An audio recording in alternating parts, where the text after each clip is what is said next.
Selamat pagi Pak Yogo dan rekan sekalian.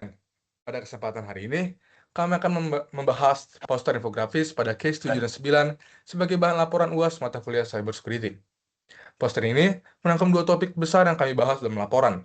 Yang pertama, Identity and Access Management atau IAM untuk layanan digital pemerintah Indonesia. Dan yang kedua, ada analisis keamanan JSON Web Token atau JWT. Sekarang kita akan masuk ke latar belakang. Kita semua tahu bahwa transformasi digital di Indonesia sedang berjalan pesat. Pemerintah melalui program SPB atau Sistem Pemerintahan Berbasis Elektronik terus mendorong integrasi layanan digital lintas kementerian dan lembaga. Bayangkan, kondisi sebelumnya seorang warga negara harus login berkali-kali di portal yang berbeda hanya untuk mengakses layanan pajak, BPJS, atau perizinan. Ini tentu tidak efisien, dan lebih dari itu, rawan dari sisi keamanan. Disinilah pentingnya IAM, atau Identity and Access Management sebagai fondasi keamanan digital pemerintah. Sementara, di sisi lain, sistem-sistem digital modern hampir semuanya menggunakan JWT atau JSON Web Token sebagai mekanisme autentikasi antar layanan. JWT yang tidak dikonfigurasi dengan benar bisa menjadi pintu masuk bagi penyerang. Oleh karena itu, kita harus memahami kerentanan dan cara mitigasinya yang menjadi sangat krusial. Sekarang kita akan masuk ke konsep IAM and GUI IAM. Mari kita mulai dari bagian pertama. IAM atau Identity and Access Management. Ini adalah kerangka kerja yang mengatur bagaimana identitas digital dikelola dan bagaimana hak akses diberikan secara tepat dan aman. Selama ini, tiap instansi menyimpan data pengguna sendiri-sendiri yang menimbulkan data silo dan inkonsistensi. Maka, solusinya adalah federasi identik. Nah, dari NIK dan Dukcapil dijadikan sebagai single source of truth yang nanti identitas tunggal yang berlaku di semua layanan digital pemerintah tanpa perlu daftar ulang. Untuk penjelasan teknis bagaimana sistem ini bekerja, saya akan serahkan pada Benaya. Selanjutnya, saya akan menjelaskan mengenai diagram alur SSO atau single sign-on. Ini merupakan bagian lanjutan dari yang dijelaskan oleh rekan saya, Michael. Jadi, diagram SS Flow ini nanti akan menjelaskan mengenai bagaimana sebuah mekanisme yang memungkinkan pengguna untuk login satu kali dan langsung bisa mengakses berbagai layanan digital tanpa harus login ulang. Alurnya bisa kita ikuti bersama dari langkah pertama. Jadi, pengguna, baik itu ASN ataupun masyarakat, dapat mengakses sebuah layanan digital. Misalnya, portal pajak, portal BPJS, ataupun portal lainnya. Langkah kedua, karena pengguna belum login, sistem akan meredirect ke Identity Provider atau IDP, yaitu GUI IAM nasional. Langkah ketiga, pengguna melakukan autentikasi di IDP menggunakan username, password, dan MFA. Langkah keempat, IDP memverifikasi identitas dan jika valid, menerbitkan token. Dan langkah kelima, token ini akan dikirim ke layanan yang dituju. Dan layanan itu tersebut akan memverifikasi token tersebut, lalu memberikan akses kepada pengguna. Sehingga jika misalnya tidak ada implementasi yang tepat terhadap token dengan protokol yang dibuat, maka tidak bisa mengakses terhadap portal tersebut. Dalam implementasinya, ada dua protokol yang digunakan untuk penerapan dari SSO single sign-on ini.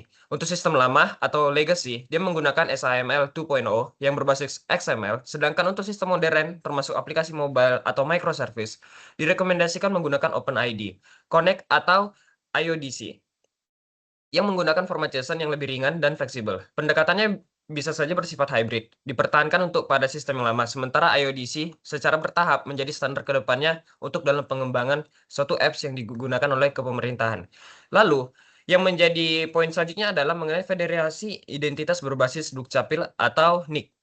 Di mana di sini kita bisa melihat pada bagian federasi identitas, tantangan terbesar dalam layanan publik digital Indonesia selama ini adalah data silo. Setiap instansi menyimpan data pengguna sendiri-sendiri. Ini menimbulkan inkonsistensi data dan risiko keamanan yang tinggi, di mana tidak adanya keteraturan antar layanan yang dipadukan pemerintah kepada masyarakatnya. Solusinya adalah federasi identitas berbasis NIK atau nomor induk kependudukan yang bisa dilihat pada identitas kita sederhana seperti KTP ataupun mungkin di kartu keluarga juga. Dan NIK itu langsung diterbitkan oleh Dukcapil. Sehingga Dukcapil berperan sebagai single source of truth, sumber kebenaran tunggal untuk seluruh identitas warga negara. Jadi, ketika warga negara mengakses layanan digital pemerintah, sistem meredirect ke IAM nasional. IAM nasional kemudian memverifikasi NIK ke Dukcapil melalui API gateway yang aman. Dukcapil nantinya akan memvalidasi data dan memberikan respon. Hasilnya bukan berupa data mentah, melainkan sebuah token yang sudah terverifikasi. Token yang digunakan nanti bisa dijadikan sebagai akses utama ke layanan-layanan yang ingin diakses oleh masyarakat. Sehingga oleh karena daripada itu kita harus perlu mengenai strategi multifaktor authentication atau MFA. Jadi setelah kita mengetahui dari kemudahan akses melalui SSO, harus tetap diimbangi juga dengan keamanan yang kuat tentunya. Karena ibaratnya logikanya, jika semua jalan itu dibuat dari berbagai pintu dan sekarang fokus kita itu mau sentralis satu pintu saja, maka kita harus membutuhkan keamanan yang lebih tinggi terhadap satu pintu tersebut. Di sinilah peran MFA atau multi-factor authentication. Jadi, strategi MFA yang kami rancang itu dia memiliki strategi yang secara adaptif, di mana dia itu memiliki dua kelompok pengguna untuk ASN atau aparatur sipil negara yang memiliki akses data sensitif pemerintah yang diterapkan pada metode yang lebih ketat. Misalnya hardware security key atau aplikasi autentikator atau biometrik. Ini juga mungkin bisa sejalan dengan prinsip zero trust. Jadi di mana prinsip tersebutlah yang mendukung dari verifikasi berlapis untuk setiap akses. Sementara untuk masyarakat sendiri atau yang lebih awam, mengingat adanya kesenjangan digital di berbagai daerah, digunakan metode yang lebih inklusif atau lebih mudah. Contohnya seperti SMS, OTP, atau email OTP, atau opsi biometrik yang tidak wajib. Dan pendekatan ini, sistem IAM kita bisa aman sekaligus tetap bisa diakses oleh seluruh lapisan masyarakat Indonesia. Sehingga di bagian multifaktor ini, kita bisa membagi beberapa faktor dan juga beberapa klasifikasi pengguna dan juga bagaimana kapabilitas mereka dalam menggunakan satu sistem. Dan itu tadi penjelasan alur teknis mengenai IAM, federasi, identitas, dan strategi MFI yang mungkin selanjutnya rekan kami yaitu Ben akan menjelaskan topik kedua dalam poster ini mengenai keamanan JWT. Saya lanjutin ke bagian topik kedua yaitu JWT. Nah, kalau JWT itu apa? Jadi JWT itu disingkatan dari JSON. Nah, JSON Web Token itu adalah standar terbuka, yaitu RFC 759, yang mendefinisikan secara ringkas dan aman untuk mentransmisikan informasi antara pihak dalam bentuk objek JSON. Nah, informasi dalam JWT bisa dipercaya karena ditandatangani secara kriptografis. Kemudian, kita coba cek di anatomi JSON Web Token itu. Jadi, ada 3 komponen utamanya, yaitu ada header yang berisi informasi tentang tipe token dan algoritma yang digunakan. Misalnya, RS256 atau HS256. Terus ada payload, yaitu berisi data atau klaim identitas pengguna, seperti ID pengguna, role, dan waktu kadaluarsa token ketiga. Kemudian ada signature, yaitu tanda tangan digital yang menjamin integritas token, memastikan si token tidak dimanipulasi dengan jalan. Alur kerjanya itu yaitu pengguna login, terus nanti servernya akan mengautentikasi, lalu mereka akan memvalidasi kredensial, lalu menerbitkan JWT-nya yang sudah ditandatangani. Nah, JWT ini kemudian dilampirkan di tiap request ke API. Nah, API memverifikasi signature-nya. Nah, misalnya valid, maka aksesnya diberikan. Kemudian kita ada melihat 3 serangan, yang itu serangan pertama yaitu ALG-non. Nah, penyerangan biasanya mengubah header algoritma menjadi none dan menghapus signature-nya. Server yang tidak dikonfigurasi dengan benar akan menerima token ini sebagai sah, tanpa verifikasi sama sekali, yang berakibat penyerang bisa mengubah isi payload. Misalnya, bisa mengubah role jadi admin. Kemudian serangan kedua itu algoritma confusion RS256 ke HS256. Di serangan kedua ini, nanti ada algoritma confusion yang akan menyerang pengunduh public key system yang memang bersifat public. Lalu, membuatnya seolah-olah itu adalah shared secret HS256. Server yang tidak memvalidasi jenis algoritma secara ketat akan menggunakan public key miliknya sendiri untuk memverifikasi dan token palsu pun akan lolos. Dan serangan ketiga yaitu key injection. Nah, di sini adalah parameter key di header JWT yang menunjukkan ke kunci verifikasi. Jadi nanti penyerangnya bisa menyisipkan path berbahaya. Seperti kalau misalnya ada file 0, yaitu file kosong di Linux. Nanti server bisa mengambil kunci kosong, lalu penyerang bisa menandatangani token dengan nilai kosong yang sama. Lalu token palsu bisa berhasil divalidasi. Nah, tadi ada 3 serangan yang sudah dijelaskan.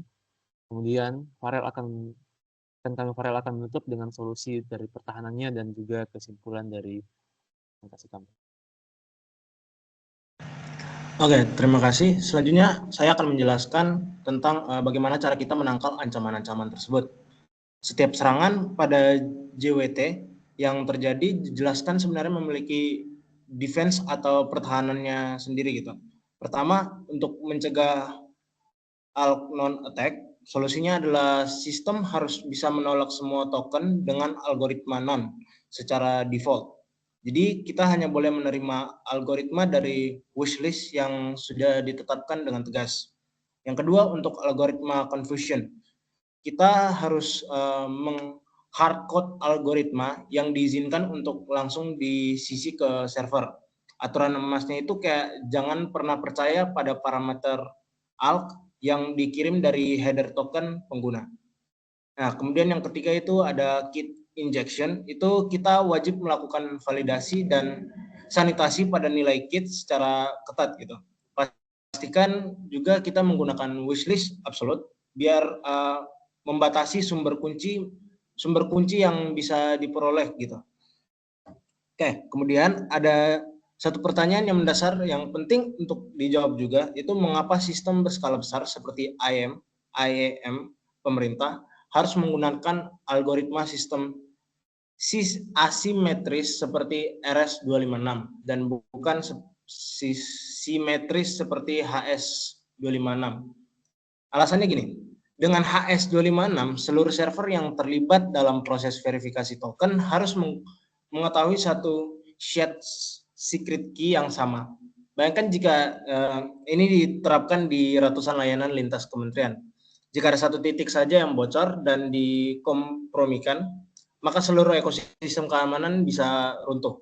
Sebaliknya, jika kita lihat RS256 dengan pendekatan asimetrisnya, hanya server yang autentikasi pusat yaitu GWIM itu menyimpan private key untuk menerbitkan token. Server-server lain di luar itu juga memegang public key-nya. Fungsinya pun sangat terbatas, yaitu hanya untuk memverifikasi dan tidak bisa digunakan untuk membuat token baru. Pendekatan ini dirasa jauh lebih aman, lebih scalable, dan sangat konsisten dengan prinsip least privilege, di mana setiap komponen hanya memiliki akses minimal sesuai dengan apa yang benar-benar mereka butuhkan. Sebagai penutup ini ada 3 poin utama dari presentasi kelompok kami. Yang pertama itu GWIAM adalah fondasi dari SPBE. Tanpa adanya digital yang terpusat, transformasi digital pemerintah tidak bisa berjalan dengan aman dan juga efisien. Yang kedua itu OIDC untuk sistem yang baru. Dan terapkan pendekatan yang hybrid bersama SAML untuk menjembatani sistem-sistem yang lama. Yang ketiga itu JWT itu hanya aman jika diimplementasikan dengan benar. Menerapkan sistem wishlist algoritma, melakukan validasi header, menggunakan kriptografi asimetris itu adalah sebuah keharusan biar bukan sekedar pilihan gitu. Kedepannya pemerintah Indonesia perlu mulai bergerak menuju arsitektur zero trust yang terintegrasi penuh dengan identitas kependudukan digital.